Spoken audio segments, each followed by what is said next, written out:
तुम्हाला ही माहिती कोणी दिली मिल्क चार्जरची माहिती? एकाने वापरलेलं त्यांनी मला सांगितलं की बाबा असं असं मिल्क चार्जरनं फरक पडतोय, माझी मस्त गाभ वगैरे गेली आणि मी ते वापरायला तुम्ही लगेच काय विश्वास ठेवला? ते माणूस कसं आजारी पडल्यानंतर ह्या दवाखान्यात जा त्या दवाखान्यात जा, आपण कसं म्हणतोय बरोबर बरोबर. मग त्यानंतर बाबा सगळं केलं हे पण करून करून बघूया. हा त्यावर आम्ही केलं, म्हटलं जाऊ तिकडं एवढं 1 किलो बघूया काय होईल, पण तसं मी आणायला चालू केलं. 30 किलोमीटर मधून आपण मिल्क चार्जर आणलं तरी सुद्धा आता बऱ्यापैकी शेतकरी काय म्हणतात की एवढ्या लांबनं कावा आणायचं आणि कावा वापरायचं. आम्हाला त्याचा रिझल्ट मिळाला रिझल्ट मिळाला नाही. हा.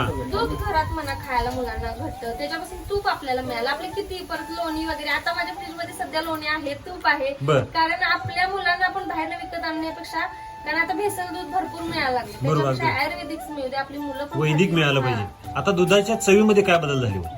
घट्ट झाले आणि प्यायला पण छान वाटते, गोडी लागते. अगोदर दूध कसं असायचं पातळ एकदम एवढं म्हणजे टेस्ट लागत नाही. आणि शाही तरी यायची का मॅडम? नाही नाही, आता 2 वेळा सांगते तुम्ही, 2 वेळा शाई येते. आणि अगोदर एकदा शाही यायला डोक्याला ताप यायचा, होय. कारण पाणी पितोय का चहा पितोय हे काही कळत कळत नव्हतं. नव्हतं. आणि आता दुधात पण गोडी वाढली आणि शाही सुद्धा घट्ट यायला लागली.